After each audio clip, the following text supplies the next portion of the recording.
tingkat. Berarti Allah turun 7 tingkat langit sama seperti makhluk menuruni tangga atau seperti apa turunnya Allah itu? Jawab. Turunnya Allah beda dengan turunnya makhluk. Seperti turunnya Allah, apa? Betul beda. Apakah bedanya kekuasaannya seperti turun. bagaimana? Hayo, jangan blunder. Bedanya seperti apa? Kalau makhluk turunnya pakai kaki, Joseph lompat, cup, lompat jatuh. Kalau Allah punya turunnya, kayak gimana? Gimana? Allah punya kaki, Allah punya mata. Allah punya kaki, Allah punya mata. Hah? Ya. Iya, kenapa? Berarti benar dong, Tapi membenarkan pandangan Ibnu Taimiyah dong. Ini Kalau membenarkan Allah Ibnu itu- Taimiyah, betul. Ini membenarkan Ibnu Allah- Taimiyah. Allah punya kaki. Kamu membenarkan ulama Ibnu Taimiyah kalau begitu, berarti Allah itu berbentuk sama halnya seperti manusia. Sudah Betul. clear. Nih, dalilnya nih saya tampilkan ya langsung di kamera. Teman-teman 2.300 orang menyaksikan orang Islam ini. Nih. Teman-teman bantu tap-tap layar ya biar tetap lancar. Nih. Makalah ke-11 perkataan Ibnu Taimiyah. Kita lihat di sini bahwa perkataan kamu mirip seperti Ibnu Taimiyah yang di sini dikatakan, kita lihat di sini bahwa Ibnu Taimiyah di sini dikatakan apa? Nih. Baca yang saya bulatkan. Ia menyatakan Allah memiliki arah yod, rijal, ain dengan makna anggota badan. Silakan teman-teman terjemahkan apa itu yod, apa itu rijal, dan apa itu ain. Sama seperti Khalid tadi menetapkan. Nih. Dikatakan apa? Dikatakan dia itu adalah orang kafir dan ateis. Nih. Ini sudah diterjemahkan kitab ini. Kamu barusan ngomong Allah punya kaki, bro. Ini tahu nggak? Kamu itu puji Tuhannya di live saya itu direkam dan direlay oleh teman-teman yang punya channel YouTube bermacam-macam, termasuk Coach Charles di sini yang lagi naik. Dan ini kerekam loh sampai kapanpun. Jadi ketika kamu tadi barusan bilang bahwa Allah punya kaki, Allah punya mata, berarti apa bedanya dengan Yesus Kristus? Tuhan saya, Tuhan kita semua. Berarti memang Cuman Allah kami tidak punya titik. Sorry. Jadi yang dia punya hanya kaki, tangan, mata, tidak punya kelamin. Betul. Itu yang dijelaskan, itu yang kami terima. Dia punya kaki, punya Salah. tangan, Salah. Saya bisa punya bantah. mata. Saya bisa bantah. Dalil yang paling jelas adalah ketika di dalam surah Al-Ikhlas ayat pertama. Bacakan buat kami. Al-Ikhlas ayat pertama nggak sulit kan? Apa itu bunyinya? Katakanlah dia Allah. Saya minta bahasa Arab, nggak minta bahasa Indonesia, karena Al-Quran diturunkan dalam bahasa Arab. Surah Yusuf ayat kedua. Kami telah menurunkan Al-Quran dalam bahasa Arab supaya kamu bisa mengerti. Surah Toha ayat 113. Kami telah menurunkan Al-Quran dalam bahasa Arab secara berulang-ulang menjelaskannya agar tidak terjadi, agar mengurangi rasa keraguan-raguan. Surah Al-Baqarah juga dikatakan bahwa Al-Quran diturunkan bahasa Arab supaya kita semua mengerti. Pakai bahasa Arab. Al-Ikhlas itu paling simpel, gampang. Dibaca Qul ayat pertama. huwallahu ahad. Qul huwallahu ahad. Good. Di situ ada kata apa? Setelah kata kul ada kata apa? Allah. Oh, kok kul Allah? Gimana sih? Kamu Islam gak sih? Ada setelah kata kul ada kata apa? Hu. Bukan hu. Huwa. Huwa di situ artinya apa?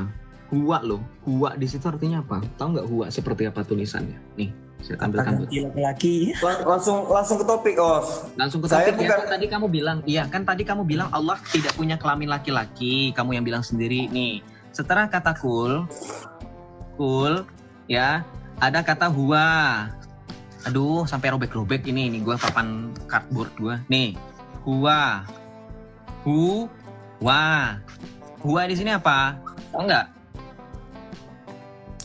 Ini bentuk masdar dari atau kata ganti dia laki-laki. Kenapa Allah menggunakan kata ganti dia laki-laki? Tahu nggak? Karena menunjukkan gentle. Menunjukkan apa? Gentle. Kok gentle? Lah kalau kita pakai laki-laki udah jelas kelaminnya laki-laki. Saya bilang Joseph itu kata gantinya he. Joseph itu kata gantinya he, him. Kenapa? Karena dia laki-laki gendernya. Lah berarti kalau Allah pakai kata ganti huwa, kata kamu kan tidak punya kelamin dia. Loh dia pakai kata ganti laki-laki, bukan kata ganti hia. Kalau hia itu dia perempuan. Berarti artinya apa? Itu menunjukkan bahwa dia ini bukan feminim. Dalam bahasa berarti Arab, dia laki-laki kalau gitu. Simpel kan? Ya udah. Enggak laki-laki. kali dalam bahasa Arab ya kata ganti atau domir itu ditunjukkan untuk gender. Jadi kalau misalkan digunakan kata huwa berarti Allah itu laki-laki. Kalau menggunakan kata hiya Allah itu perempuan. Di situ kata huwa artinya Allah laki-laki. Ya, ikut-ikutan. Tapi sesuai dengan logika kamu barusan katanya, yang penting dia nggak punya kelamin, ya. Tapi masalahnya kata gantinya laki-laki. Jangan Itu kan menunjukkan keperkasaan. Karena Iya, tetap aja keperkasaan itu artinya kan laki-laki. Lah kalau laki-laki ya gimana sih, tetap aja intinya laki-laki. Mau kamu ke keperkasaan, kewibawaan, otoritas, apalagi kebijaksanaan, apalagi harga diri, martabat, ya iya podo wae. Kalau kata orang Jawa podo wae. Ilem pora. Wes mangan durung. sama sekalian ini, Dek, katanya Apa? kan Allah tidak beranak dan diperanakan dan tidak punya istri. Nah, itu laki-laki. Kenapa harus menggunakan kata istri untuk disandingkan kepada Allah? Dalam surah Allah tidak punya istri. nih, iya, yang Coba dikatakan nggak usah sambung ke Mina lagi. Lau Mina Iya, itu perempuan. langsung host aja. Mina tak kemana-mana. Kalau host ini agak paham dia tentang Islam. Ya bukan agak paham, memang aku Kalau mantap Mina sama kok. ini tak Justru kemana-mana. saya lebih paham daripada kamu kok. Gimana sih? Orang kamu aja salah tadi Itu kan. kata Al-Quran. Nih, Al-Quran mana si Minan? nih baca-baca surah Al-An'am ayat 101. Baca di sini.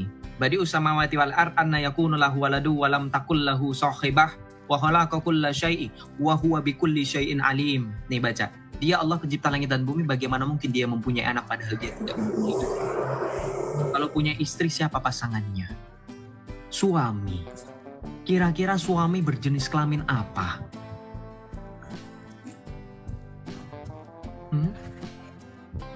Lelaki. Loh, saya nggak punya Logikanya istri, bukan berarti saya logikanya. laki-laki. Saya ini suami. Kak Mina nggak punya suami karena Kak Mina adalah perempuan yang disebut sebagai istri. Don Croissant tidak punya istri karena dia adalah lelaki yang disebut sebagai suami. Johan tidak punya istri karena dia suami, laki-laki. Khalid tidak punya istri karena dia harusnya berstatus suami. Karena laki-laki itu statusnya suami, bukan istri. Gitu. Nggak Nggak masuk simpel-simpel. itu logikanya. Nggak simpel sih. Nggak simpel-simpel. Seharusnya situ jangan istri. Hmm. Kalau memang Allah bukan laki-laki, seharusnya jangan istri. Pasangan lah setidaknya. Nah, masalahnya sohibah itu istri loh. Masalahnya. Tentu sohibah iya, itu istilahnya. istri. Dan itu yang mengatakan dan berfirman langsung itu Allahmu. Bukan perkataan orang kafir ya. Banyak orang yang menyatakan bahwa itu perkataan tuduhan orang kafir. Enggak, itu jawaban Allah justru atas orang kafir. Jadi ketika orang kafir menuduh Allah punya anak, itu jawabannya di situ. Di ayat itu, Allah langsung bilang, Badi ussamawati wal ard, dan seterusnya yang tadi. Bagaimana mungkin Allah mempunyai? Itu langsung jawabannya Allah, bukan tuduhan dalam tanda kutip. Kadang orang Islam itu nggak paham membaca ayat Al-Quran. Ketika sudah termasuk firman Allah, itu tidak lagi masuk tuduhan orang kafir. Karena tuduhannya itu sebelumnya, tadi ayat sebelumnya. Kalau memang kita berbicara tuduhan, ada ayat sebelumnya memang. Yang mengatakan bahwa Allah punya anak. Nah, jawaban atas tuduhan itu Allah menjawab di ayat 101 ini. Al-An'am 101. Ya. Jadi begitu. Permasalahan tentang Tuhan sebenarnya kamu harus menerima fakta bahwa di dalam Islam masih simpang siur. Dan dari tadi kamu tidak bisa membuktikan dan bahkan mempertahankan kamu punya konsistensi dalam iman. Konsisten dalam iman. Ketika berbicara pertama, Allah tidak punya tempat, ternyata butuh tempat dan seperti makhluk. Bahkan kamu sempat menyebut Allah, kamu punya kaki. Itu krusial dan fatal.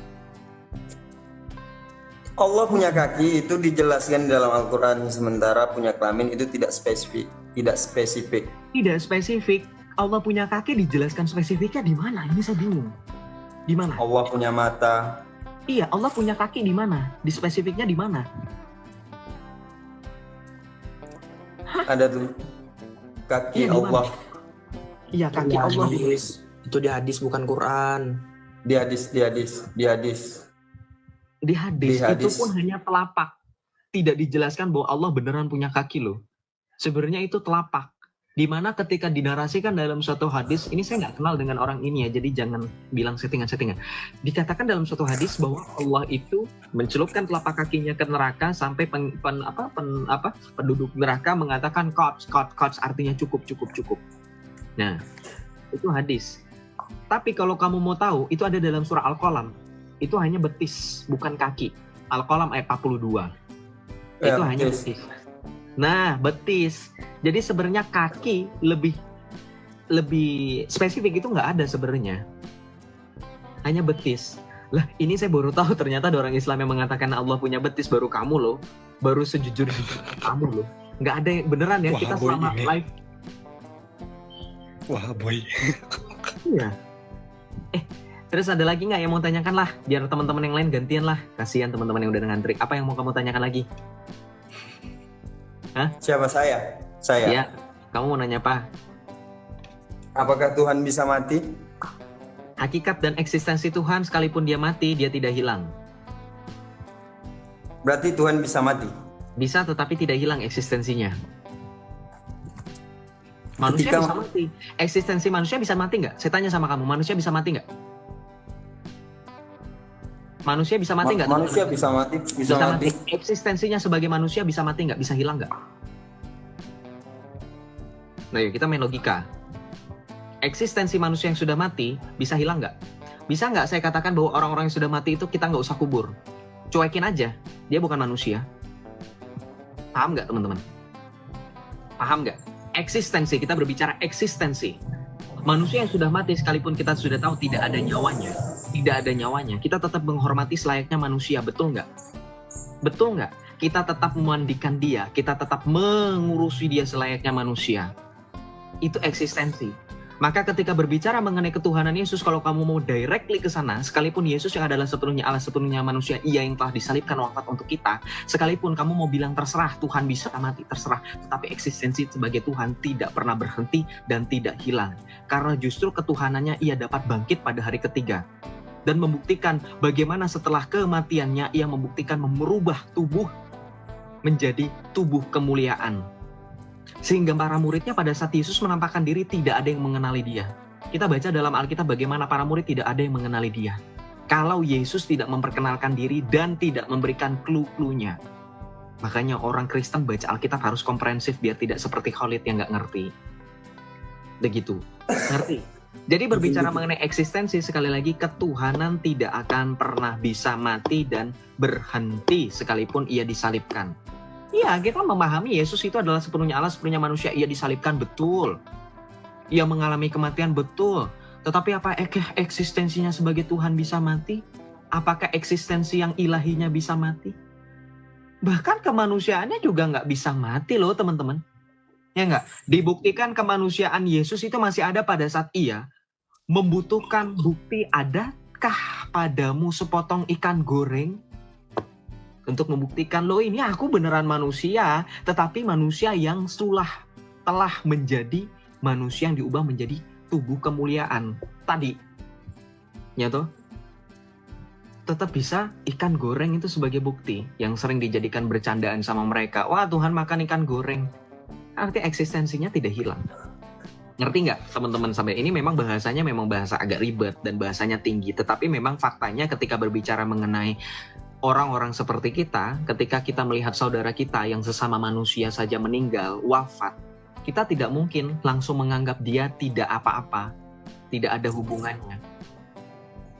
Saya mati, manusia saya mati nih misalkan, saya mati nih, Coach Charles, Kak Mina, teman-teman yang ada di sini, tetap akan memperlakukan saya seperti manusia nggak? Saya tanya. Tetap. Oke. Setelah saya Anda mati, sebagai binatang, bahkan binatang kucing pun diurus sebagai kucing. Dengan bagaimana kita punya perasaan manusiawi, dikuburkan kan? Eksistensinya sebagai kucing nggak hilang kan? Ngerti nggak? Oke. Jadi setelah Anda mati, apakah Anda bisa bicara lagi? Bisa. Bisa live lagi? Bisa. Setelah Anda mati, Anda bisa live? Iya, karena Betul. Yesus bilang Yohanes 11 ayat 25. Kalau nge-live ya enggak lah, ngapain saya nge-live? Ngapain, buat apa? Contoh kasusnya jangan live dong. Pertanyaannya bukan buat apa atau Khalid. untuk apa. Pertanyaan bisa atau tidak. Khalid, Saya bisa sedikit berbicara. ya, Bro. Khalid, Muhammad Ya. itu seorang nabi nggak, Khalid? Pertanyaan saya belum Bentar, dijawab. Khalid. Kok malah Muhammad nanya? itu seorang nabi nggak? Muhammad Nggak. itu seorang nabi nggak? Pertanyaan saya belum clear loh. Bentar, ini kompor sedikit. Muhammad itu seorang nabi nggak? Nabi Muhammad itu nabi kan? Kok dari tadi Anda terus yang bertanya? Enggak, Sebentar. kamu yang nanya kok dari tadi seimbang malah. Ya udah, malah orang kebanyakan Islam kamu. Allah. Oke. Ya, Lanjut, Nabi lanjut. Muhammad itu nabi kan? Nabi. Oke, ketika Nabi Muhammad mengalami kematian, apakah kenabiannya hilang?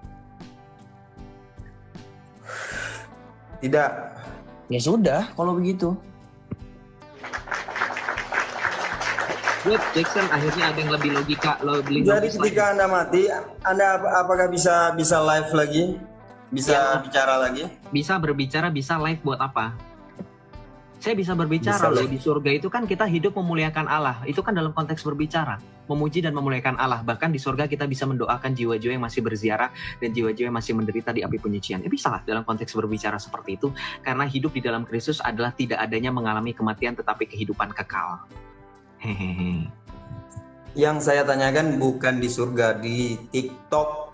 Ya nggak Live bisa di lah, TikTok. nggak bisa lah, Nggak kan ada bisa, perbedaan. Oke. Nggak nyambung. Ketika Tuhan mati selama 3 hari, siapa yang mengurus dunia ini? Loh, siapa yang mengurus dunia? Ya, 3 hari dia mati loh, belum bangkit loh. Oh iya, 1 Petrus 3:18 sampai dengan 19. Bacakan Rom, tampilkan Rom, minta tolong. 1 Petrus 3:18 sampai dengan 19. Silakan. Yesus ngapain tuh selama 3 hari? Yuk kita baca. Ngurus dunia, nggak ada ngurus dunia. Yesus turun ke alam penantian pun itu kan diurus, artinya kan ngurus kan secara general loh teman-teman. Perhatikan ya Khalid, secara general ngurus dalam tanda kutip nih, lihat Yesus masih mengurus alam dunia, segala sesuatu. Lebih jelas lagi. Berarti dia ini nggak ngerti ya kalau Allah itu dia itu di mana-mana dia bersifat omnipresent ya. Sekalipun dia melakukan karya yang lain. Khalid, Baca. kamu nih Allah, kamu nih seperti apa sih? Heran saya. Nah, kita baca nih. Di ayat 18 dikatakan, di ayat 18 bro, dari ayat 6. Sebab juga Kristus telah mati sekali untuk segala dosa kita, ia yang telah dibunuh ia yang benar untuk orang yang tidak benar, supaya ia membawa kita kepada Allah. Ia yang telah dibunuh dalam keadaannya sebagai manusia, tetapi telah dibangkitkan menurut roh. Dan di dalam roh itu juga, ia pergi memberitakan Injil kepada roh-roh yang di dalam penjara. Ya, jadi Yesus itu turun ke alam penantian sesuai dengan pengakuan iman rasuli yang wafat di kayu salib. Ia turun ke tempat penantian pada hari ketiga bangkit dari antara orang mati. Jadi Yesus masih mengurus dunia nggak dalam artian alam semesta, nggak masih ngurus, nggak masih. Orang dia masih ngurusin orang yang ada di alam penantian kok. Menyelamatkan jiwa-jiwa yang pada waktu Nuh menunggu dengan setia. Masih ngurusin, masih ngatur. Omnipresent kan? Itu udah terjawab loh berarti. Jadi ketika Yesus itu disalib, dia memanggil Eli Eli lama sabachthani, itu dia memanggil siapa? Lari kan? Udah kemana-mana. Dari Allah yang punya arah, punya tempat, punya kaki, punya kelamin. Ya kan? Ini lagi. Kan perkara mati. Yesusnya matinya disalib. Sebelum dia mati dia disalib dulu. Ya, Khalid, mati itu definisinya apa? Definisi dari mati itu? mati tidak bernyawa. Ya, berarti jiwa meninggalkan tubuh kan? Nah, Tuhan Yesus itu memiliki 2 kodrat keilahian dan kodrat kemanusiawian. Ya jelas keilahiannya dan jiwa manusianya meninggalkan tubuhnya. Jadi ketika tubuhnya itu yang dilihat sama orang tidak bergerak, keilahian dan jiwanya itu turun ke tempat penantian barusan dibawa sama Joseph. Makanya selama Berarti 3 hari di tempat penantian dia naik lagi, balik Berarti lagi ada ke 2 Tuhan. tubuhnya. Ada 2 Tuhan berarti. Emangnya hakikat manusia itu Tuhan? Tubuh Yesus bukan Tuhan. Sebenarnya tubuh ya tubuh, Khalid. Tubuh Oh, bukan manusia, Tuhan. tubuh manusia. Yang dikenal tentang ketuhanan itu pribadinya, sama seperti Pribadi. contoh Prabowo. Prabowo kan adalah seorang presiden. Kamu bertanya, apakah tangannya Prabowo itu presiden? Enggak nyambung, keren seperti itu. Yang dikenal, Prabowo, yang ketika dikenal, Prabowo yang dikenal itu mati, pribadinya ketika kali. Prabowo mati, presidennya diganti oleh Gibran. Iya, Sekarang kali. Yesus mati, siapa yang menggantikan jadi Yang dikenal Tuhan? itu pribadinya. Aduh pusing. Pertanyaan kamu tuh aneh. Contoh seperti ini, apakah kukunya Prabowo itu presiden? Kan nggak nyambung. Yang dikenal itu pribadinya, bukan tangannya, bukan kukunya. Oke, gini. Ya, lu pertanyaannya juga ngawur. Siapa yang menggantikan Yesus? Muhammad jadi nabi meninggal nih. Nabi Muhammad meninggal. Emang ada penggantinya? Nggak ada kan? Nggak ada kan? Yesus ada penggantinya nggak? Nggak ada. Nggak Terus ada. kenapa dianalogikan kepada presiden? Untuk mengerti kamu ketika berbicara mengenai hakikat, ya, itu tidak dapat dipisah-pisahkan. Ngerti? Kau pun aneh. Dodol kali kau. Kok dodol? Ya iya. Kan Gini. Saya ambil Joseph. Joseph ini seorang Joseph ini direktur. Apakah kemudian tangannya Joseph ini direktur? Ngerti nggak? ya, Ya apa? Anda tinggal jawab. Tangan Yesus, tubuh Yesus bukan Tuhan. Tinggal jawab gitu, nggak perlu panjang-panjang. Tidak ada jawaban. Tidak, pertanyaan yang salah tidak akan mendapatkan jawaban. Ya udah deh, betis Allah itu Allah. Allah.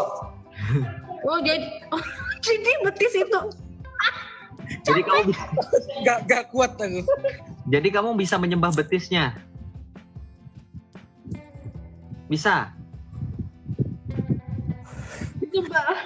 Bisa. Kamu bisa menyembah betisnya. Kamu jangan menghujat loh. Kamu jatuhnya menghujat loh, bukan saya, bukan kita semua di sini. Kamu yang mengatakan betis itu adalah Allah. Berarti kamu bisa menyembah dia, betisnya. Bahaya banget ini Salafi satu ini. Hah? Saya menyembah Allah.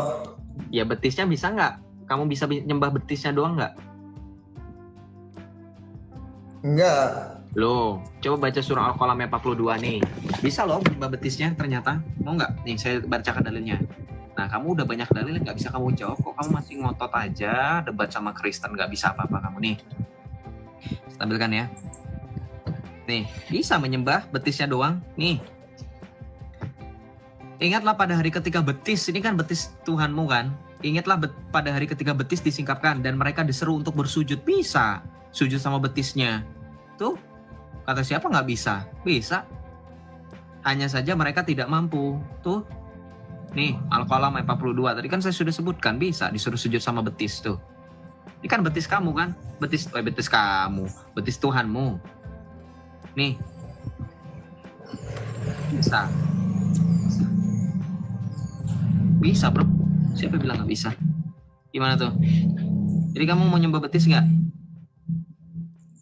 Kalau misalkan nanti disingkapkan betis Tuhanmu, kamu bakal sujud nggak kira-kira, bro? Hah? Pertanyaan pinggir jurang. Sujud tapi bukan menyembah betis. Tapi menyembah Saya Allah menyembah yang Allah. sedang menyingkapkan betisnya gitu. Iya. Sujud Sekarang saya tanya. Dengerin, biar kelar dulu. Kamu belum jelas nih. Sujud tapi tidak menyembah betis. Tapi menyembah Allah yang sedang menyingkapkan betis gitu. Betis itu bagian dari Allah.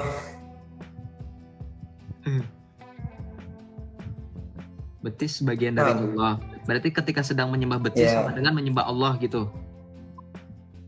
Sekarang saya tanya, ketika Anda memukul kan, seorang, kamu jujur, menindih nggak mau lari seorang lagi. pakai tangan, Kenapa? yang ditangkap itu Anda apa tangan Anda? Kenapa? Ketika Anda meninju orang menggunakan tangan Anda, yang ditangkap polisi itu Anda apa tangan Anda? Kalau berdasarkan hukum Islammu yang akan dipotong tangan saya. Gimana? Saya tanya polisi saya tanya. Nggak bisa, Polisi. kamu Islam bukan. Saya tanya, gini, kalau misalkan polisi juga, kalau misalkan askar gimana? Polisi Arab, polisi Timur Tengah. Islam, pakai hukum syariat Islam. Ya tangannya yang Kalau dikena ninju tegas. nggak? Iya.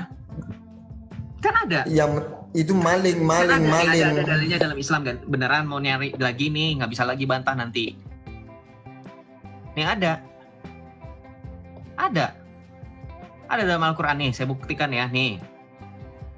Surah Al-Maidah ayat 45. Aduh, susah kebuka lagi nih. Nah nih, ada. Nih, teman-teman, kamu kan tadi nanya kalau tangan ninju harus ngapain ya? Sesuai dengan firman Tuhanmu di dalam surah Al-Maidah 45 nih.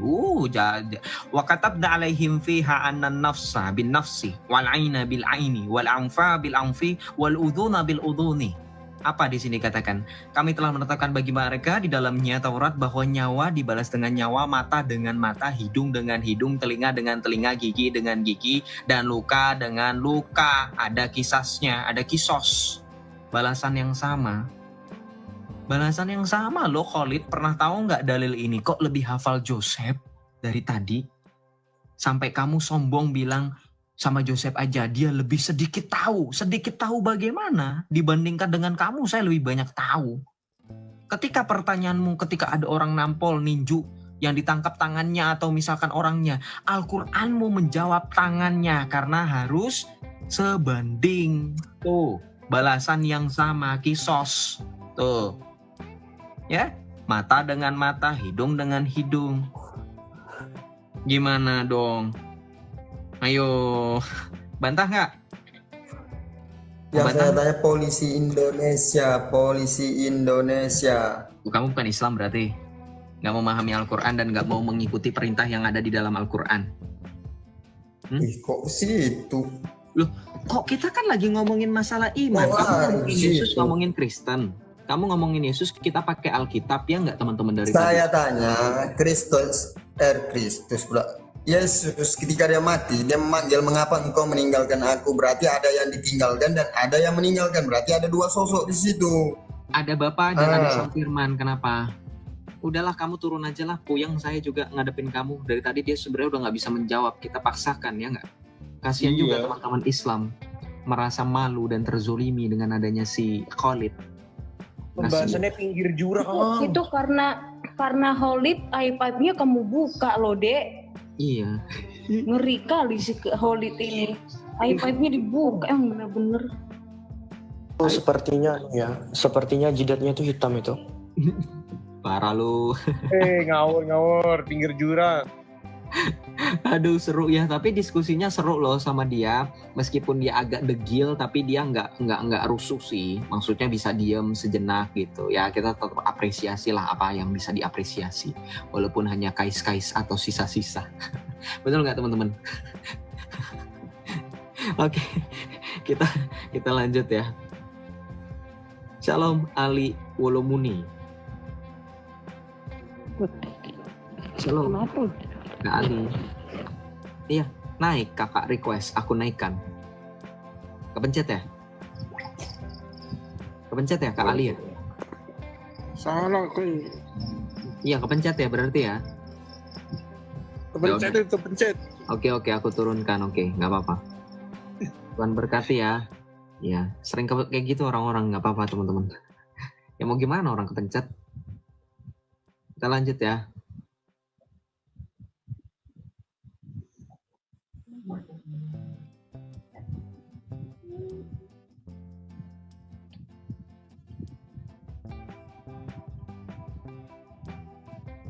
Tadi ada suster di bawah loh teman-teman. Masih ada nggak suster di bawah? Halo suster. Apa kabar? Sehat selalu ya. Tuhan berkati. Suster ketawa-tawa di bawah tuh. Kemana Mom Kian? Kenapa Mom Kian turun? Kenapa itu juga turun? Kok pada turun? Aku naikkan yang mana dong? Ada nama Suster Laila. Kenapa? Suster Francisca di bawah ada. Oh masih ada Suster Francisca. Halo suster. Sehat selalu ya. Tuhan berkati suster. Makasih. Tadi aku lihat suster di bawah. Lupa nyapa. Mau naikkan yang mana nih teman-teman? Mau naikkan yang mana? Aku naikkan teman-teman Kristen lah. Bosan ngadepin mereka. Ini kepencet kayaknya. Tapi Salve. sekalian lah. Salve bang. Iya salve bro. Gimana bro? Kayaknya kepencet. Tapi nggak apa-apa lah. Sekalian boleh itu nggak bang? Minta doa supaya orang tua saya menerima gitu. Saya lagi Bener. kata komen gitu. Menerima apa? Menerima katekumen. Memang bro dari mana? Keyakinan mana sebelumnya kalau saya boleh tahu? Dari Muslim. Dari Muslim. Iya. Kita doakan. Gimana? Orang tua kamu, sekarang kamu umurnya sudah berapa memang? Kalau boleh tahu? 19. 19. Oke. Domisili di mana kalau kami boleh tahu? Domisili nggak usah alamat lengkap. Domisili. Ini yang Haikal, Bang. Lu yang Haikal, Iya. yang WA gua. Ya. Kepencet kayaknya tadi naik, ya udahlah sekalian. Oh, nggak apa-apa. Ya udah. Iya. Mari kita bersatu dalam doa. Kita doakan Bro Haikal ini ya. Dalam nama Bapa dan Putra dan Roh Kudus. Amin. Allah sumber kebijaksanaan dan kerahiman yang sejati. Kami bersyukur atas penyertaan-Mu kepada setiap dari kami. Engkau perkenankan kami berkumpul, Engkau perkenankan kami mendengarkan, Engkau perkenankan kami untuk berbagi kesaksian tentang kebenaran yang bersumber daripada-Mu yang telah Engkau nyatakan melalui perantaraan Putra-Mu yang terkasih Tuhan kami, Yesus Kristus. Ya Bapa, kiranya Engkau mendengar seruan, tangisan, dan pergumulan anak-anak-Mu. Sama seperti Engkau telah memperkenankan Bunda Maria, Bunda bagi kami yang telah bersuka cita dengan kedatangan Juru Selamat Tuhan kami Yesus Kristus, maka perkenankanlah setiap orang yang hatinya sampai dengan detik ini tertutup untuk mereka bisa mendengarkan kabar sukacita mengenai Juru Selamat kami, Tuhan Yesus Kristus, agar kiranya mereka juga bersuka cita sama seperti perawan Maria yang bersuka cita. Sama seperti Engkau telah memenangkan jiwa bagi kami, Rasul yang telah Kau pilih, yang telah Engkau panggil, Paulus. Maka ya Bapa, kiranya Engkau juga memanggil orang-orang di luar sana yang memiliki sifat dan karakter yang sama seperti Rasul Paulus, agar Engkau menangkan mereka, agar Engkau memanggil mereka, dan agar Engkau mengutus mereka. Ya Bapa, kami juga mau berdoa agar kiranya juga Engkau bisa menjadikan orang tua, khususnya saudara kami Haikal, sama seperti bagaimana orang tua para kudus yang mereka merelakan anak-anaknya untuk dipanggil dan untuk melayani-Mu. Ya Bapa, kami berdoa agar kiranya urapan dari Roh-Mu yang kudus bekerja kepada setiap dari orang, dan agar mereka dengan sehati dan seia mereka bisa menerima dan juga mereka bersuka cita akan kebenaran sejati yang telah Engkau nyatakan kepada kami melalui Putra-Mu yang terkasih Tuhan kami Yesus Kristus. Semua ini kami serahkan ke dalam tangan-Mu dengan perantaraan Putra-Mu yang terkasih Tuhan kami Yesus Kristus, yang bersatu dalam Dikau, dalam persekutuan Roh Kudus, Allah yang hidup kini dan sepanjang segala masa. Amin. Bunda Maria, Bunda Allah, doakanlah kami, para kudus, doakanlah kami. Amin. Dalam nama Bapa dan Putra dan Roh Kudus. Amin. Banget ya bro. Tapi gimana BTW, kalau boleh tanya nih, sharing-sharing mumpung lo ada di sini, gimana kabar katekumen lo? Gimana? Bentar Bang, sorry nangis tadi. Gak apa-apa, manusiawi, gak apa-apa. Apalagi terharu itu wajar ya, jadi kita gimana mau, kalau belum ini nggak apa-apa, nanti aja. Gimana bro? Ya lancar sih, kayak biasa gitu, dan semakin bertumbuh dalam iman. Tumbuh dalam imannya. Oke, jadi ini Haikal ini memang dari Islam, pernah naik juga waktu itu pakai akun yang asli, cuman untuk sekarang mungkin Haikal juga udah pernah denger ya, gue berulang-ulang ngomong buat teman-teman yang memang mau kesaksian atau dalam tanda kutip mau bertanya tetapi masih proses katekumen dan kadang suka keceplosan memperkenalkan diri sebagai dari Islam ke Kristen, itu kan kadang kita nggak sadar teman-teman ya. Buat teman-teman yang Kristen, kadang buat kita yang dari Islam tuh kadang masih suka ceplosan gitu, biar nggak salah. Kita tuh punya niat biar nggak salah nilai, biar teman-teman juga mengerti keadaan gitu. Jadi memang dia itu pakai akun yang bukan yang asli dulu iya gitu. Nah, gimana bro untuk proses sekarang, berarti sudah berjalan hampir berapa bulan sih kalau gue betul? Mungkin 1 bulan ya Bang. Ya udah 1 bulanan. 1 bulan ya? Oh iya, 1 bulan ya, berarti baru ya. Jadi kita juga bantu dalam doa dan juga kita juga membantu ya sebisa kita lah untuk apa ya. Kalau misalnya Bro Haikal ada mau nanya-nanya, silakan juga ke gua atau ke teman-teman yang sering live tuh. Jackie sering live, Jackson, Rom juga gitu.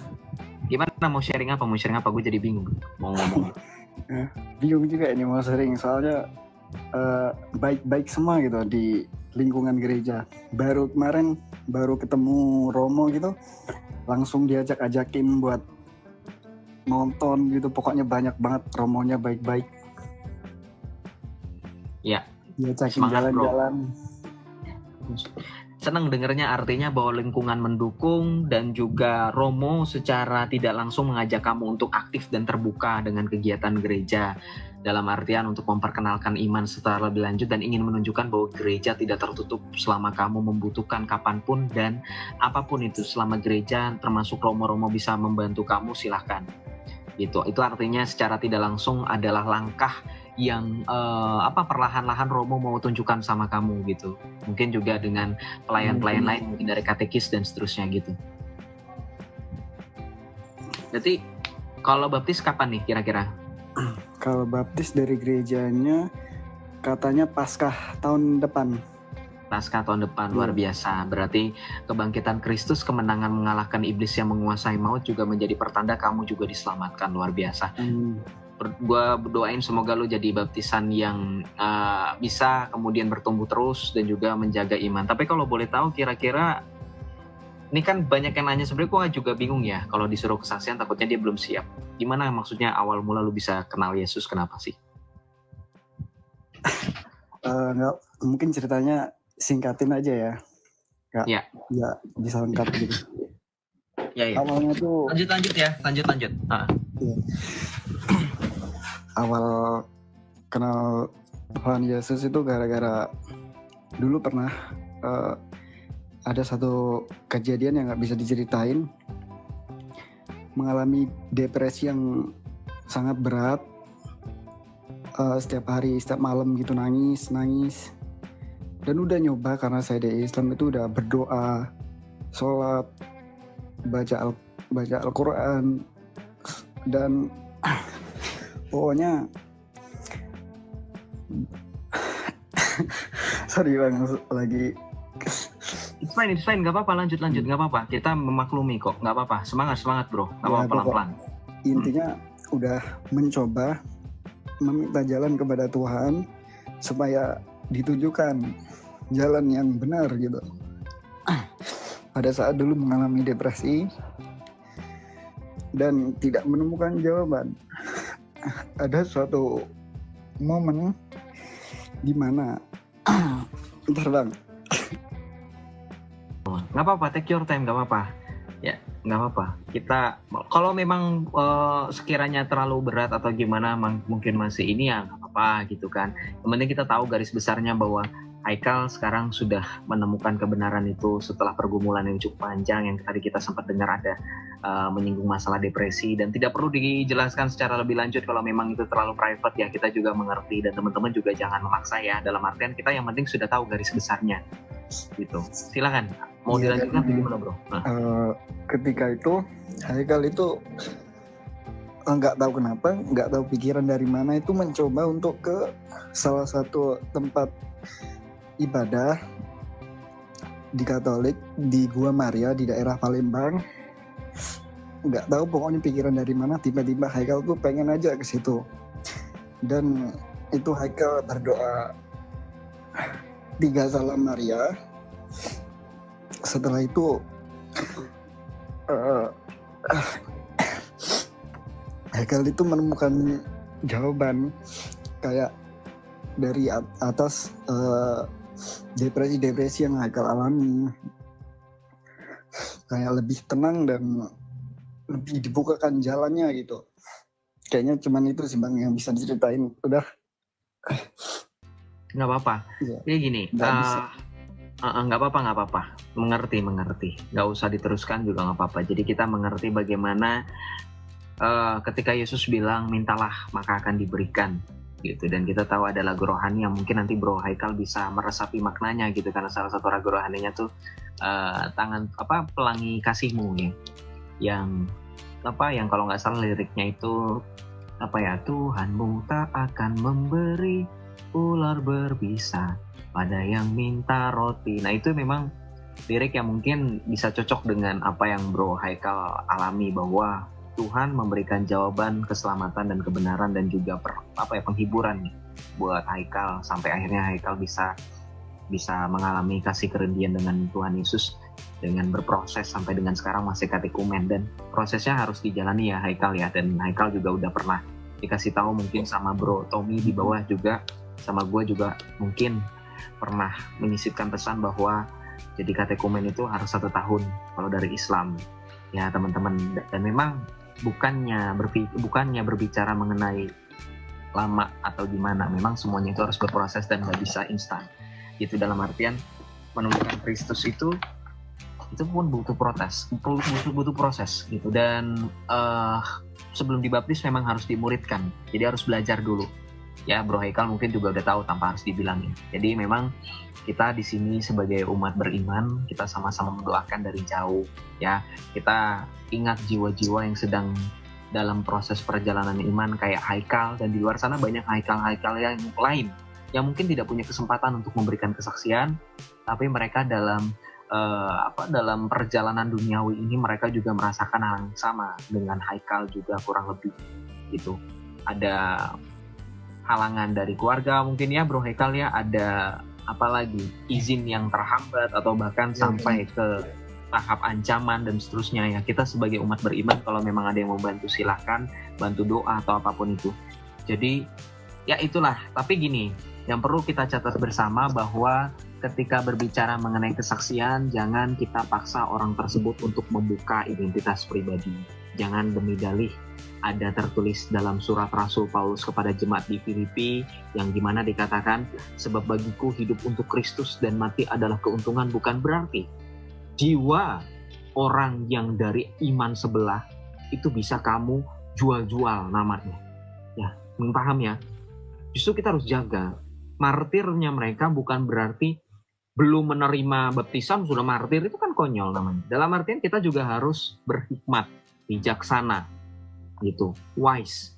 Bukan berarti kemudian kita demi Kristus kamu nggak apa-apa mati, itu kan keuntungan ya. Jangan ya. Sebab ada satu orang yang bilang sama saya, Joseph kasih tahu aja namanya. Ngapain? Ya nggak bisa kayak gitu. Jangan karena ada ayat seperti itu di pelintir-pelintir. Tapi ya balik lagi sama Haikal. Gimana sekarang bro? Apalagi yang mau disampaikan lagi? Gimana? Udah sih kayaknya. Cuman Udah. Ya. Cuman itu aja. Tadi sebenarnya kepencet kayaknya Kak. Nggak apa-apa, kepencet pun nggak apa-apa, nggak jadi masalah. Banyak kok yang kepencet, selain daripada lu tuh banyak banget yang kepencet. Nggak apa-apa, tapi kalau lu kepencet mungkin ada tujuan Tuhan sebenarnya. mungkin itu dari Roh Kudus yang bekerja secara tidak langsung.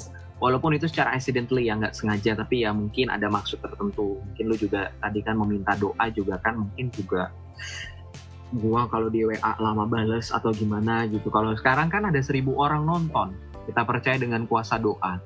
Jadi ketika tadi aku mengajak teman-teman juga untuk berdoa, kita percaya kuasa doa itu bila didoakan dengan orang yang benar, sangat besar kuasanya. Mungkin bukan saya yang benar, bisa jadi Coach Charles, bisa jadi Kak Mina, ikut berdoa buat kamu. Bisa jadi di antara 1.000 orang itu.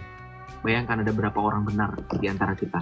Bayangkan ada berapa orang yang memang pada akhirnya doa itu didengarkan oleh Tuhan.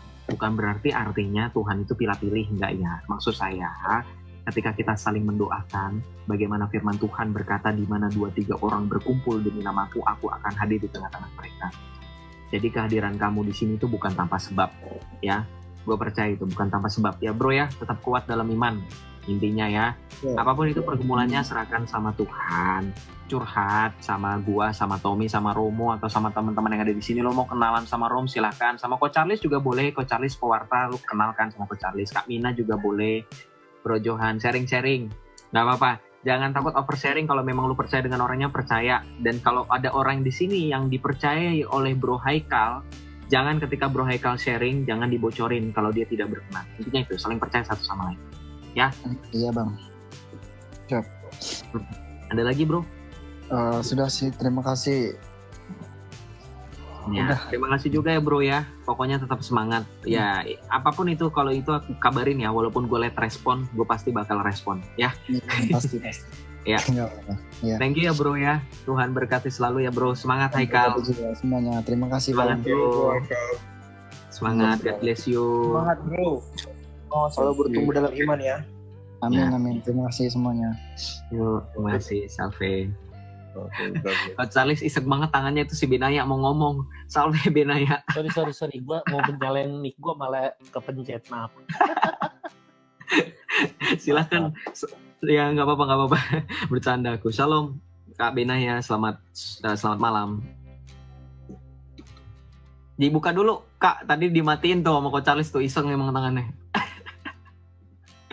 Oh, makanya gak ada suaranya ya. Nah ini baru kedengeran Oke. ya. Silakan. Oh, oke. Sorry, out of context ini. Jadinya gak bisa mewek-mewek lagi nih pertanyaannya di sini. Nggak apa-apa. Nanya-nanya aja. Silakan. Aku ada sedikit pertanyaan aja akhir-akhir ini. Soalnya kan aku baru masuk Katolik ya. Kalau nggak salah, kita kan sama Ortodoks itu kan walaupun saudara, tapi kita ada perkara filioque ya. Kita tahu ada sering perkara filioque. Nah, boleh tahu nggak Kak Joseph mungkin yang lebih ngerti Katolik, karena aku masih newbie nih di Katolik, bisa nggak dijelasin perkara filioque dan kenapa kok sampai mereka harus misahkan diri, padahal kan Katolik Timur juga sama. Gimana? Kalau saya tadi lurusin dulu, saya juga sama kok, masih belajar. Kita semua newbie. Kalau kita bukan newbie, kita sudah jadi kudus. Ya itu sudah expert. Thomas Aquinas, Santo Thomas Aquinas, ya Alphonsus de Liguori, Franciscus Assisi, mereka sudah expert. Kalau newbie, kita masih yang ada di dunia ini disebutnya newbie. Ya, kalau tidak newbie itu sudah di surga. Ya namanya expert. Ya kita di semua di dunia ini newbie. Nah tapi ya langsung ya untuk menjawab substansi pertanyaan dari Bro Benaya. Ya Bro Benaya ini memang itu ya udah dari tahun lalu ya Bro ya? Lu dari tahun lalu nggak sih? Iya betul. Tahun lalu ya Betul, masih betul. nanya-nanya tentang Katolik. Puji Tuhan sekarang sudah jadi Katolik ya Bro. Berarti beneran udah resmi? Udah. Pasca kemarin udah Tuh. inisiasi. Dia udah inisiasi tuh. Ya, wah gila, luar biasa ya, waktu berjalan begitu cepat. Nah silakan mungkin dari Kak Mina atau Jackie atau Johan nih, Johan mau menjawab nggak tentang filioque Bro? Membantu. Dan aku mulai. Ya, aku sedikit ya boleh ya. Nah, silakan Jackie, silakan Jack. Ya, filioque itu adalah pengajaran gereja Katolik Latin ya mengenai sumber dari Roh Kudus yang tercantum di dalam Credo Nicea Konstantinopel. Ya. Nah, klausa filioque itu dapat diartikan sebagai dan putra. Nah, klausa ini ditambahkan dalam Credo oleh Gereja Barat pada abad 5 tuh kalau nggak salah.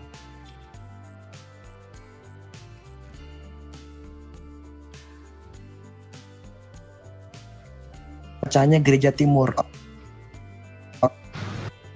Pertanyaannya apakah klausat atau tidak? Kan? Nah, kalau diartikan dalam sudut pandang bahasa Latin, ya, dalam bahasa Latin istilah procedit dapat dipahami sebagai mengalir, keluar, dari, melalui. Namun dalam konteks penggunaan bahasa Yunani, istilah exporiosis hanya dapat dipahami sebagai berasal dari.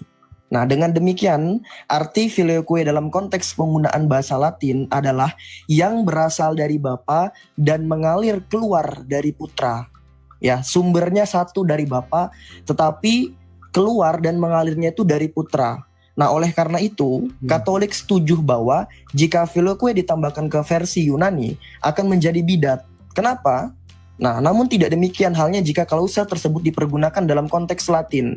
Oleh sebab itu, mengapa kemudian Gereja Katolik Timur dan Gereja Katolik Barat itu yang membedakan hal tersebut?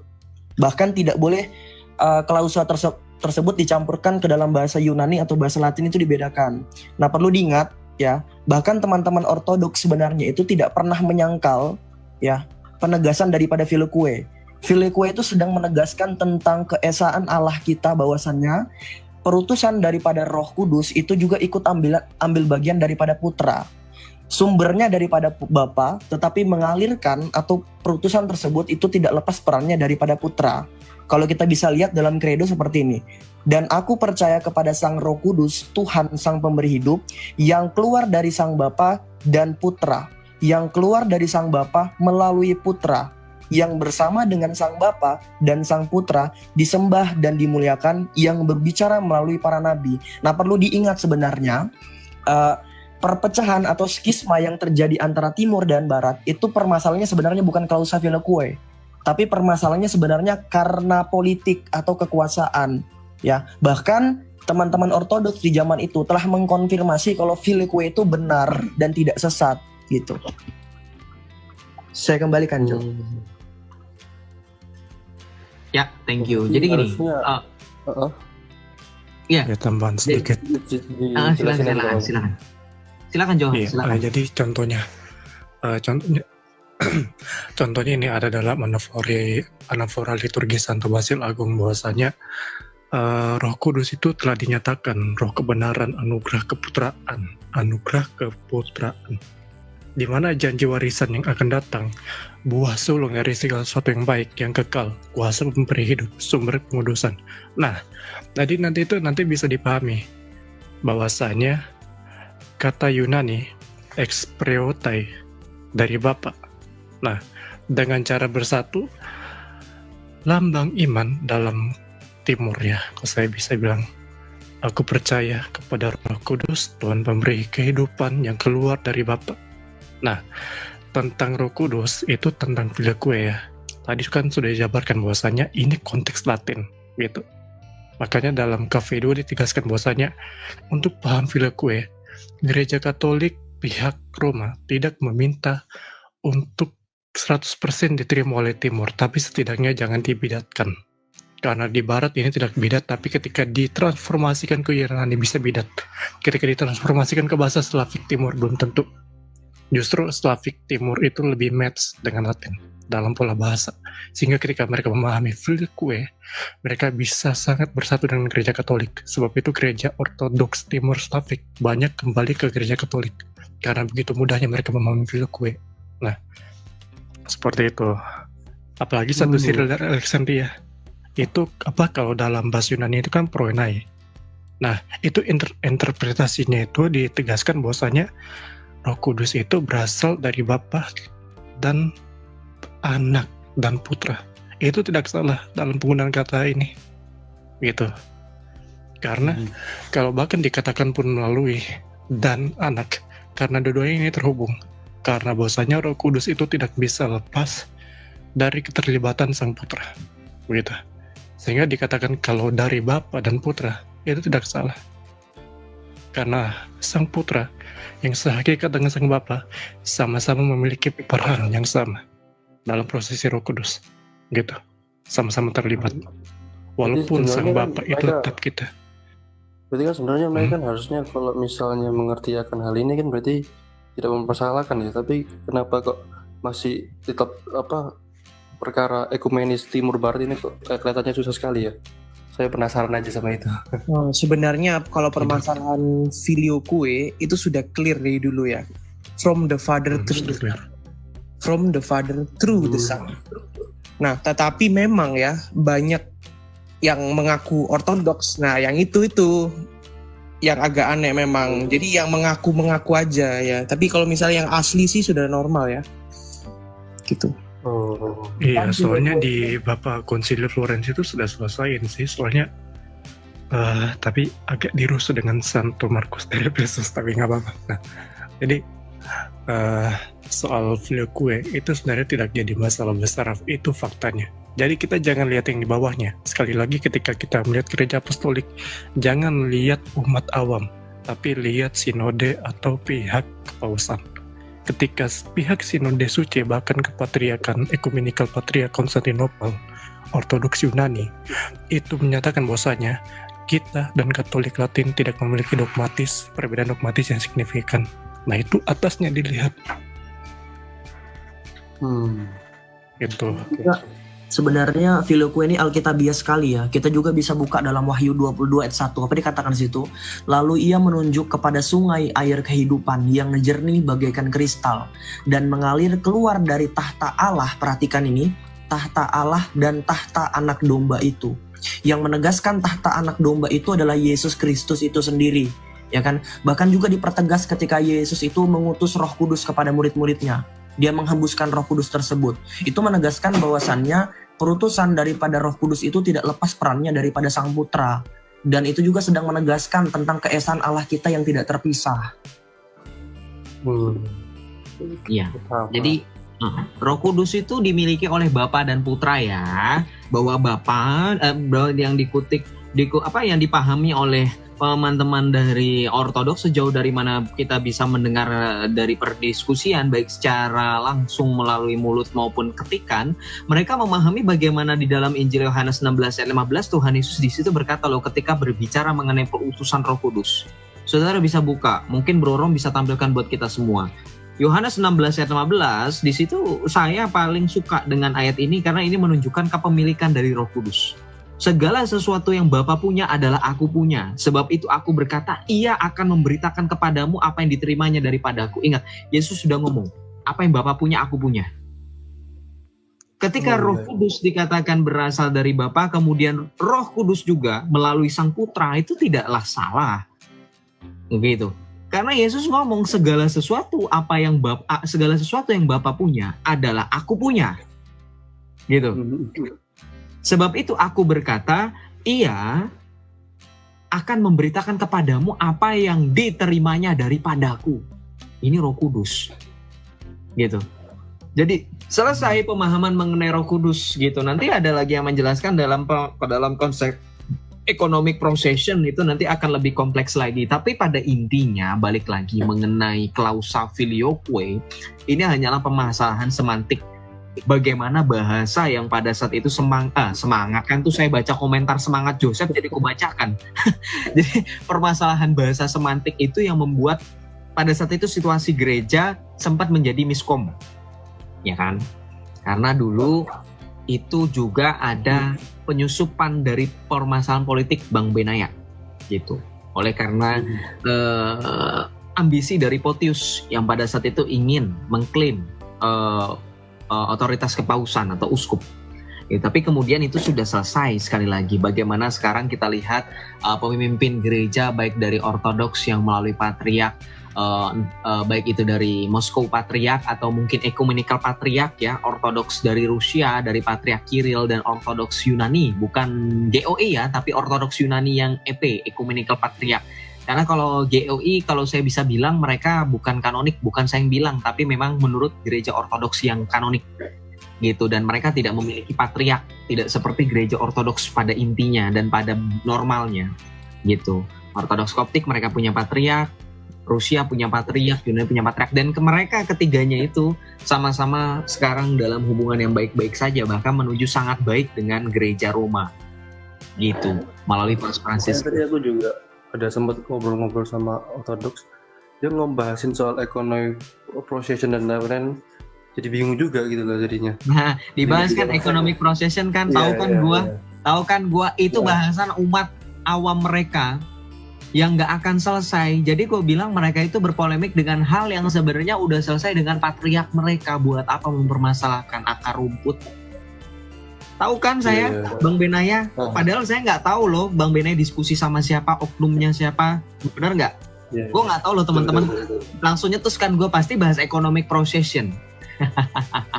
Jadi kalau saran dari saya, kalau sudah dijelaskan oleh kami dan kami pun memakai data yang sangat netral, baik dari Katolik maupun non-Katolik dari gereja ortodoks sekalipun, saran dari saya kalau masih diajak diskusi ya, saya pernah mendengar salah satu pengalaman dari teman kami yang Katolik itu yang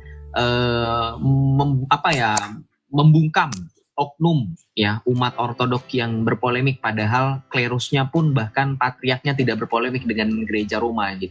Dia bilang ya sudah kalau gitu kamu bahas dulu sama patriarkmu, karena patriarkmu dengan gereja Roma pun fine-fine aja gitu. Dengan gereja Roma fine-fine aja, bahkan ibaratnya kita sedang dalam proses reunifikasi dan itu tidak dapat terhindarkan gitu.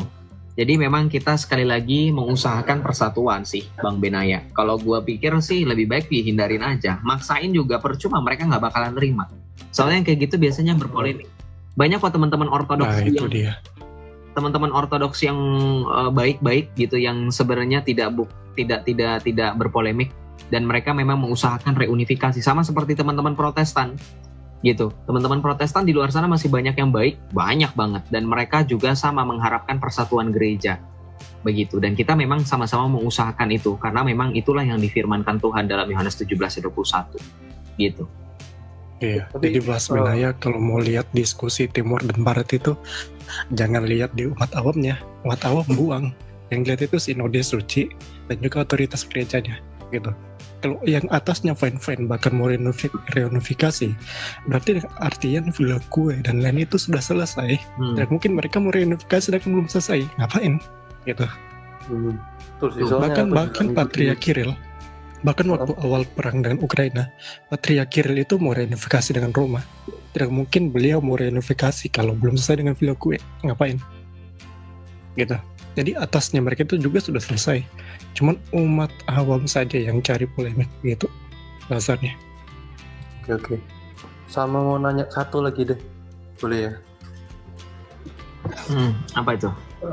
Tentang apa, ini bukan bahas ortodoks tapi bahas tentang Ekaristi. Kenapa kok di Katolik Ekaristinya cuma hostia aja, gak ada anggurnya, cuma dapat sekali aja pas di awal? Sudah pernah misa harian belum? Udah sih, kalau misa harian tetap aja sih dapat hostia aja aku. Oh, itu berarti karena sekalipun misa harian berarti umatnya banyak gitu. Coba silahkan Coach Charles mau menjelaskan, silahkan. Ya kalau misalnya kita ikut misa harian ya di tempat yang mungkin di lingkungan gitu ya, itu kita dapat roti dan anggur loh. Oh, gitu. Jadi sebenarnya ya pertama bahaya tercecer ya. Kedua, saya pernah misa harian di Australia, itu cuma 20 umat. 20 umat itu dua piala anggur loh. Kira-kira kalau di Indonesia umatnya itu bisa berapa piala anggur ya? Kebayang Ingat loh, kita bukan negara penghasil anggur seperti Eropa. Itu kan mereka penghasil anggur. Coba bayangin impor berapa liter. Sedangkan setahu saya, negara itu tetap membatasi sekalipun penggunaannya untuk penggunaan rohani. Gereja juga punya kuota loh. Gereja punya kuota, bener nggak Coach Charles? Nggak bisa sembarangan beli anggur berapa drum gitu. Memang menurut Anda semua, gereja katedral punya ruangan bawah tanah, nyimpen drum-drum seliter-liter anggur? Enggak, negara membatasi itu loh. Gitu. Yes. Jadi ada beberapa alasan, termasuk alasan pastoral, kemudian bagaimana negara memfasilitasi kota anggur itu. Makanya kalau dibandingkan dengan negara-negara luar seperti Eropa dan seterusnya, karena mereka penghasil anggur dan mereka punya negara fine-fine aja dan memang sudah terbiasa menjadi tradisi, sehingga komuni 2 ripa bisa dilakukan di mereka ya memang seperti itu. Berbeda dengan kita di Indonesia. Nah, silakan Coach Charles, lanjut. Ya, kedua, di dalam tubuh Kristus terdapat darahnya.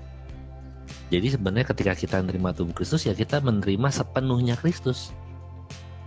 Gitu. Tapi tetap di dalam perayaan Ekaristi pasti ada roti dan anggur. Nah, kalau di kamu bisa cari bahkan ya di Kuskupan Purwokerto ya. Kamu coba cari di Purwokerto itu zaman tahun 2000-an. Itu pernah ada Romo yang ketika di Purwokerto itu dilarang menggunakan anggur ya, minuman keras dikatakan. Itu Romo itu menulis di koran bahwa tidak ada yang bisa menggantikan anggur di dalam gereja Katolik. Itu hakiki gitu. Nah, bayangkan 20 orang aja 2 piala. Gimana kalau sekali misa 4.000 orang? Bisa nggak tercecer? Nah, itu. Ya, dan juga pajaknya gede. Gitu. Sekarang kita akhirnya kita mencoba mengambil anggur dari Bali ya. Gitu. Tapi kualitasnya juga berbeda. Begitu. Iya, tapi tidak mungkin juga ya Coach Charles gereja pakai sirup-sirup anggur atau ale-ale rasa anggur begitu. Oh, nggak bisa, harus anggur asli. Harus asli anggur. Mahal itu. Susah. Harus asli anggur, dan anggurnya enak beneran. Tapi kalau misalnya kayak ini cuma ngada-ngada aja ya. Kalau misalnya aku pernah ikut gereja ortodoks sebelum inisiasi ya, pingin ekspor lah. Mereka kalau nggak salah tradisinya mereka itu habis dapat di depan mereka pergi terus ngambil cawannya sendiri, rotinya sendiri. Nah kalau misalnya kayak gitu di Katolik nggak bisa ya? Nggak boleh ngambil cawannya sendiri, rotinya sendiri. Oh, Nggak boleh. loh, nggak Harus boleh. dari tangan imam yang tertahbis kemudian baru dibagikan kepada umat. Nggak boleh umat yang ngambil sendiri. Iya. Itu nggak boleh. Umat ngambil sendiri dari cawan gitu, dari sibori gitu, nggak boleh. Nggak boleh, Nggak harus boleh. diberikan. Umat harus diberikan. Mm-mm. Nggak Kan boleh. teologi kan, ngambil sendiri. inilah tubuhku yang diberikan kepadamu, bukan kamu ambil sendiri, ya. Nah, terus kedua, ini saya baca KGK ya 14:13. Oleh konsekrasi terjadi perubahan transubstansi roti dan anggur dalam tubuh dan darah Kristus. Di dalam rupa roti dan anggur yang telah terkonsekrir itu Kristus sendiri. Ia yang hidup dan dimuliakan hadir sungguh nyata secara substansia dengan tubuhnya, darahnya, jiwanya dan kodrat keilahiannya. Gitu. Jadi benar-benar itu tubuh Kristus dan darah Kristus. Bahkan ya kalau kita lihat di dalam Alkitab ya, seringkali tidak ada anggur loh. Dikatakan mereka hanya memecahkan roti loh. Iya, iya, Misalnya ketika di perjalanan di Emmaus, ketika Yesus memecahkan roti, nah mereka mengenali Yesus. Nah, terus di dalam Kisah Para Rasul 2 ayat 42 dan 46 itu dikatakan memecahkan roti juga. Anggurnya mana? Ya jadi memang kalau kamu mau roti dan anggur ya kamu harus ikut misa misalnya di lingkungan. Misalnya misa kalau kamu di daerah mana? Sorry. Parokinya Surabaya ya. Kalau di Jakarta ada di Shekinah itu tiap hari roti dan anggur dapatnya. Oh, Ya karena komunitas kecil. Gitu. iya. Kalau Surabaya sih selama ini aku explore di gereja Katolik manapun masih kebanyakan sih roti aja sih, jarang banget anggur. Aktif di kegiatan lingkungan nggak bro? Oh, baru mulai Rosario ini. Kalau ikut misa lingkungan pasti dapat anggur. Selalu. Oke. Misalnya kayak kamu ngadain misa juga di rumah gitu untuk pemberkatan rumah gitu ya, itu juga dapat anggur. Oke. Jadi masalah roti saja, anggur saja ya di dalam tubuh Kristus ya sepenuhnya Kristus gitu loh. Roti itu ada sepenuhnya Kristus, makanya kan kalau kamu lihat ya mujizat Ekaristi yang terakhir itu tahun 2000-an. Ya, tahun 2000-an itu waktu itu ini uskupnya sebenarnya nggak percaya itu nggak percaya terus transubstansiasi menurut pengakuan uskup itu ya. Nah, ketika waktu itu hari Pentakosta dia konsekrasi roti itu. Nah, roti yang dikonsekrasi itu keluar darah. Itu real. Tahun 2000-an. Saya ingat banget itu. Saya dulu punya videonya, tapi hilang. Itu dulu masih pakai CD. Ada videonya ketika diangkat kan ya namanya uskup ya. Uskup lagi buat Ekaristi kan direkam toh. Live toh. Nah, itu. Betul. Cuma sayang videonya hilang. Itu benar-benar keluar darah loh. Wow. Gitu. Jadi benar-benar di dalam tubuh Kristus ada darahnya juga. Itu yang mau ditunjukkan dan akhirnya dia bilang ya dia sendiri bertobat dengan roti itu keluar darah dan akhirnya dia konsumsi roti itu. Oh. Gitu ya. Kalau Surabaya besok jam 6 di katedral nih. Besok kan pengumuman uskup baru. Oh. Nah, Siap. saya juga Surabaya. Kalau misa Krisma juga itu dapat roti dan anggur loh. Pamer uskup baru, pamer. Yoi. Loh, sudah lama loh, udah hampir 2 tahun loh nggak ada uskup. Iya. Habemus Iya. Episkopos. Episkopos dari Udah ada. Kalau Episkopos. kamu lihat tuh banyak loh yang dapat roti dan anggur ketika misa Krisma setiap Kamis Putih ya. Paginya itu roti dan anggur itu. Bahkan biasa lebih anggurnya dan harus dihabiskan. Okelah, siap kalau gitu besok saya coba ke katedral nanti. Tapi kalau kayak sih kalau besok sih nggak mungkin dapet ya. Ini nih pengumumannya. Palingan uskupnya yang dapat. Tapi gini ya, Enggak. jadi pemahaman tentang Yesus yang adalah gini, mau gimana ya? Kadang kan ada orang yang membenturkan bahwa harus komuni tetap 2 rupa ya, roti dan anggur, karena Yesus menetapkan Ekaristi perjamuan kudus itu roti dan anggur. Sebenarnya gini loh guys, kalau kalian baca dalam Yohanes 6 ayat 51, 52, 53, 54, 55, 56, 57, ketika perikopnya Tuhan Yesus lagi ngomong tentang roti hidup yang turun dari sorga, yang dia berbicara bahwa jikalau seorang makan dari roti ini, ia akan hidup selama-lamanya. Dan roti yang akan kuberikan ini adalah dagingku, yang akan kuberikan untuk hidup dunia.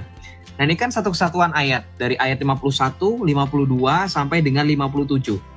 Di mana Tuhan Yesus menyebutkan di ayat itu, makan dagingnya dan minum darahnya sebagai syarat kehidupan kekal. Nah, maka di ayat ke-57, di sini Tuhan Yesus di dalam Yohanes 6:57 dikatakan, barang siapa yang memakan aku akan hidup oleh aku. Nah, ini kan sebenarnya kalau misalkan dengan konsep menyerang iman Katolik yang katanya komuni hanya satu rupa, kadang hostinya aja atau kadang anggurnya aja dapat. Di sini kan kita bisa lihat bahkan Rasul Paulus pun menekankan di dalam Roma 5 ayat 9 sampai 10 dikatakan apa? Kita sekarang telah dibenarkan oleh darahnya. Kita pasti akan diselamatkan oleh hidupnya. Rasul Paulus tidak memisahkan kan hakikat daging dan darah Tuhan Yesus.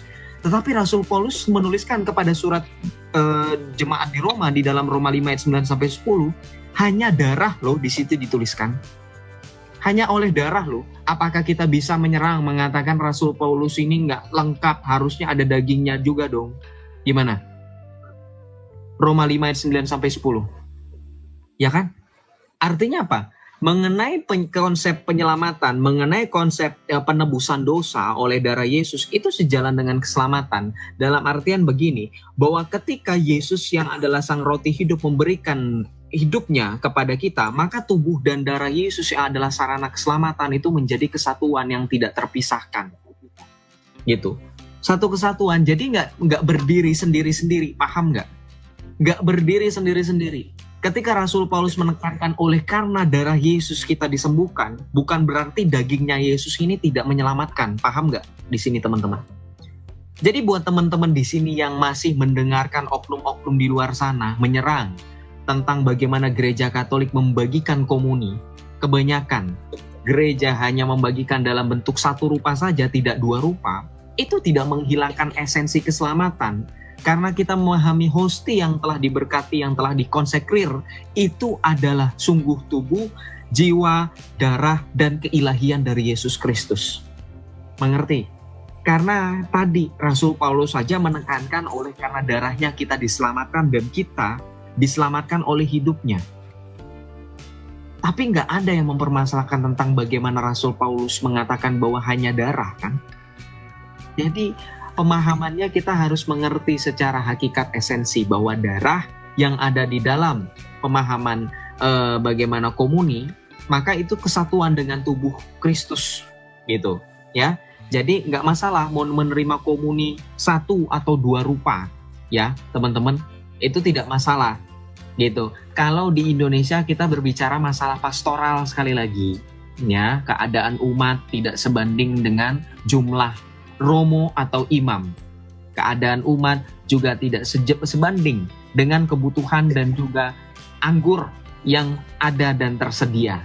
Karena anggur yang digunakan bukanlah anggur biasa dan anggur yang digunakan harus sesuai dengan izin pemerintah. Begitu.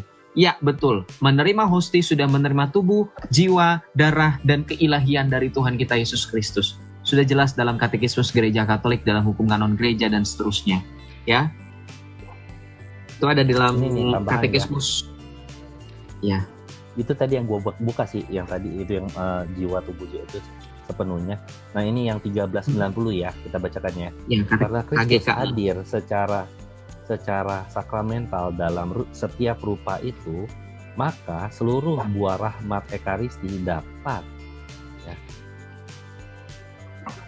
diterima walaupun komuni hanya diterima dalam rupa roti saja. Karena alasan-alasan pastoral, maka cara menerima komuni inilah yang paling biasa dalam ritus Latin. Tetapi arti perlambangan komuni dinyatakan secara lebih penuh apabila ia diberikan dalam dua rupa. Dalam bentuk ini, lambang perjamuan Ekaristi dinyatakan atas cara yang lebih sempurna. Di dalam ritus gereja-gereja timur, cara menerima komunis semacam macam inilah yang biasa dipergunakan ya. Jadi karena alasan pastoral ya intinya. Iya, Oke, seperti paham, itu. Bang. Oke, paham Bang kalau gitu. Siap-siap. Terima kasih semuanya Oke. atas penjelasannya. So Terima kasih juga ya bro. Tuhan berkati. Jenis ya guys. Thank you semua. God Yo, bless you all. thank you bro. Salve, God bless. Oke, teman-teman, karena waktu sudah malam juga dan memang saya tidak bisa lama-lama kalau weekday karena besok harus magang dan tidak mungkin saya mengorbankan waktu. Ya, jadi teman-teman harap memahami juga gitu ya. Saya mohon maklum ya. Jadi mohon maaf kalau live-nya sampai dengan di sini dulu. Di saya sudah jam 22.47 WIB. Jadi saya ucapkan terima kasih buat teman-teman, terutama moderator dan bro-bro yang sudah hadir di sini untuk membantu menjawab dan memberikan penjelasan. Terima kasih ya Bro Rom, Bro Jackson, Bro Johan, Om Don, Bro Charles, Kak Mina tadi sudah turun duluan ya. Terima kasih juga buat teman-teman yang sudah tap-tap layar sampai katanya ada yang bilang ototnya sudah jempolnya udah six pack. Terima kasih ya. Terima kasih juga buat teman-teman yang sudah memberikan berkat melalui gift. Terima kasih, Tuhan berkati selalu buat teman-teman semuanya ya. Terima kasih yang sudah setia untuk mendengarkan pengajaran. Jangan lupa untuk selalu berdoa dan mengandalkan Kristus di setiap segala sesuatu. Kita tutup dulu dalam doa. Mari kita bersatu dan kita bersihkan pikiran kita. Kita fokus untuk doa. Dalam nama Bapa dan Putra dan Roh Kudus. Amin. Allah Bapa yang Maha Rahim, kami mau bersyukur atas penyertaan-Mu kepada setiap dari kami. Engkau perkenankan kami untuk sekali lagi menghirup nafas kehidupan. Kami dapat memanfaatkannya dengan baik untuk bertemu dan berjumpa dengan orang-orang yang kami kasihi dan kami sayangi. Ya Bapa, terutama kami juga memberitakan keselamatan yang telah Engkau nyatakan melalui perantaraan Putra-Mu yang terkasih Tuhan kami Yesus Kristus melalui aplikasi TikTok ini. Engkau tahu segala pergumulan kami, di mana kami sering lalai, di mana kami sering terbawa emosi, di mana kami sering terbawa keadaan, sehingga memampukan kami untuk berperilaku dan juga bertutur kata yang tidak sopan. Ya Bapa, ampunilah kami, mampukanlah kami untuk selalu mengerti, untuk selalu taat, untuk selalu rendah hati, untuk selalu bisa menjaga dan mengontrol emosi. Kami percaya dengan urapan Roh-Mu yang kudus, Engkau selalu jaga, Engkau selalu lindungi kami selalu. Ya Bapak, kami juga mau berdoa dalam pergumulan kami bagi saudara-saudari kami yang dengan sengaja atau tidak sengaja menghujat dan mencaci Putra Tunggal-Mu, Tuhan kami Yesus Kristus yang menyakiti hati kudus Putra-Mu, Tuhan kami Yesus Kristus, agar Engkau ampuni ya Bapak, sebab mereka tidak tahu apa yang mereka perbuat. Sebentar, setiap dari kami ingin melanjutkan aktivitas dan kami ingin beristirahat agar besok hari kami dapat beraktivitas dengan sehat, dengan bugar. Kiranya Engkau mengutus malaikat-malaikat-Mu untuk berjaga-jaga di sisi kami agar kami mampu melewati malam hari ini dengan tidur yang nyenyak tanpa ada gangguan sedikit pun. Doa ini kami harapkan dan kami serahkan ke dalam tangan pengasihan-Mu dengan perantaraan Putra-Mu yang terkasih, Tuhan kami Yesus Kristus, yang bersatu dalam Dikau, dalam persekutuan Roh Kudus, Allah yang berkuasa, kini dan sepanjang segala masa. Amin. Dalam nama Bapa dan Putra dan Roh Kudus. Amin. Terima kasih. Amin. Saya lupa, saya mau curhat, mau ini, aduh. Nanti kalau teman-teman lihat di YouTube itu ya, silahkan tadi yang Om Don share itu ya. Di mana di YouTube ya Om ya? Iya. Kaget. Nih. Oh. Hanya nih. Kok udah di-upload aja? Aku pikir hari Sabtu. Bentar. Ya, Sabtu ya. Ternyata udah publish ya. Beda ya, ini beda ya Om ya? Beda, ini beda. Nih. Oh ini yang kemarin ya, yang di Salemba ya. Iya ya.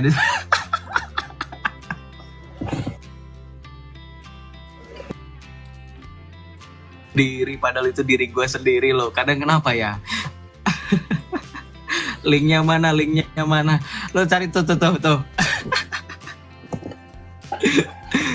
Aduh ya, itulah. Digedein lagi. Gue nggak mau digedein lagi. Jun Junior ya. Nama itu. Jun Iya. Junior. Oh, baru di-upload 12 jam lalu. Nanti ada lagi. Hari Sabtu. Itu yang kemarin ya, ada lagi nanti di hari Sabtu minggu ini tanggal 2 November. Itu beda lagi. Ya. Ada lagi beda lagi yang 2 November itu yang aku share di video. Ya udahlah, itu aja lah. Baru Ya. tahu Uskup Gereja Koptik datang, baru tahu aku. Lu nggak tahu pas live itu, pas lagi tapping kemarin, pas rekaman di Diaspora TV itu aku kan megang salib tangan dari Umi ya, dari Umi Fadilah dari Gereja Koptik punya. Itu beneran kayak patriark loh, karena megangnya, karena gesturnya itu bener-bener gua megang ini terus. Aduh. Iya. Itulah pokoknya, cari aja di YouTube tadi itu. Ya, puji Tuhan, ya udahlah. Itu dulu ya teman-teman ya. Tuh, nih, tuh. Junior, cari tuh. Ya Allah, Uskup Koptik. Udah, jadi malu saya. Udah ya teman-teman, selamat malam. Itu calon uskup KJ itu. Wah, amin. Uskup nanti dari Ritus Timur ya, nanti katedral, nanti misanya berarti ada misa ini dari Ritus Timur, nanti Johan pasti jadi ininya. Johan jadi ininya nanti, dia selebran utamanya nanti. Mana Johan? Ya udahlah, terima kasih ya teman-teman semuanya. Coach Charles, thank you. Teman-teman semuanya yang nonton di bawah, thank you ya. Tuhan berkati selalu. Selamat malam, jangan lupa untuk beristirahat ya. Sampai jumpa di lain kesempatan. Salve teman-teman Ya, semuanya. teman-teman, itulah tadi diskusi yang sangat luar biasa sekali, sangat seru dari Joseph dengan para apologet yang lain, dan juga mereka menjawab pertanyaan-pertanyaan dari para polemikus dari Kadrun, dan banyak sekali yang mereka bahas, topik-topik tentang iman Kristen, tentang Yesus dan ketuhanan Yesus.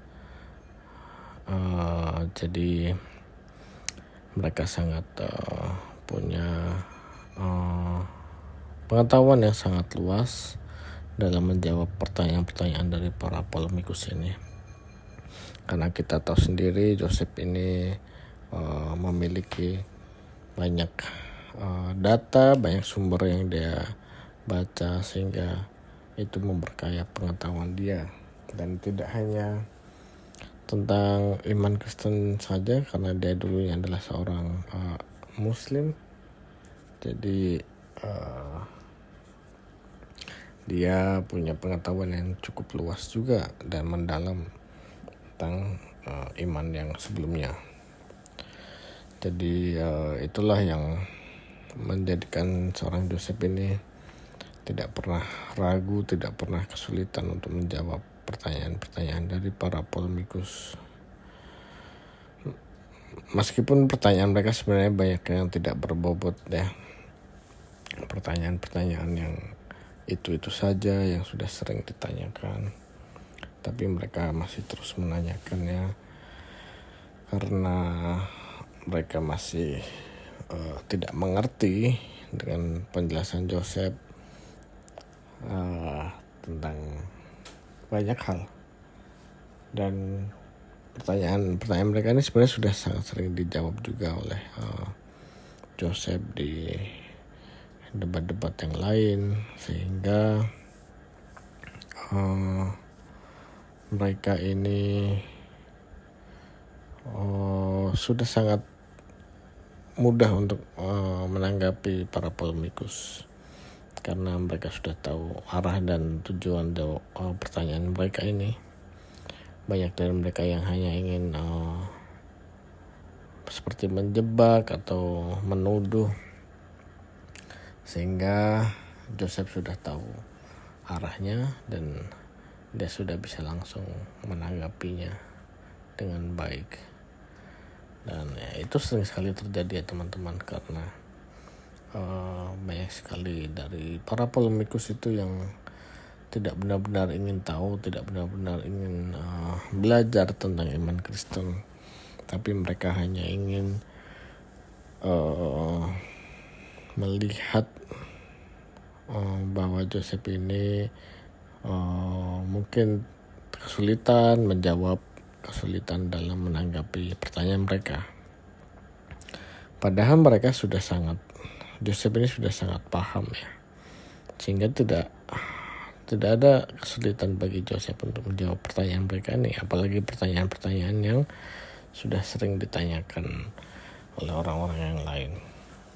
Jadi ya seperti itulah ya teman-teman, karena mereka ini tidak mau benar-benar paham tentang hal itu, sehingga menyebabkan ya mereka gagal paham, dan justru mereka malah seringkali ngotot dan juga menyangkal pernyataan dari Joseph. Padahal yang lebih tahu tentang iman Kristen adalah Joseph, tapi mereka merasa lebih tahu tentang hal itu, merasa sok tahu, yang akhirnya membuat mereka justru terlihat tidak kompeten.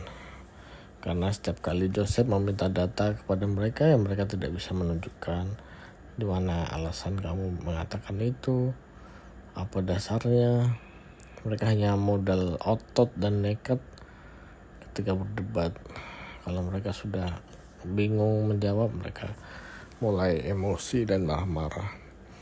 Ya seperti itulah yang terjadi teman-teman kepada orang-orang ini ya. Sehingga ya itulah yang harus dipahami kepada para polemikus. Kalau berdebat itu harus punya data yang jelas, sumbernya di mana, landasan berpikirnya apa, karena tidak bisa ya mengandalkan pikiran sendiri, karena pasti itu akan sangat bias ya, tidak jelas arah berpikirnya. Ya itulah ya teman-teman, kita perlu dukung terus para apologet ini supaya mereka bisa terus penuhi Roh Kudus dalam mereka menjawab pertanyaan-pertanyaan dari para polemikus ini, sehingga mereka dapat terus menjawab atau memberitakan kebenaran firman Tuhan. Ya itu saja teman-teman dari saya. Semoga video ini dapat memberikan pengetahuan yang baru untuk kita semua, dan teman-teman semakin diberkati dengan adanya diskusi seperti ini. Terima kasih teman-teman. Jangan lupa untuk subscribe, like, komen, dan share video ini ke banyak platform sosial media teman-teman semuanya. Dan semoga lebih banyak lagi orang yang bisa mendapatkan pengetahuan yang baru dan dikuatkan oleh diskusi ini. Terima kasih teman-teman.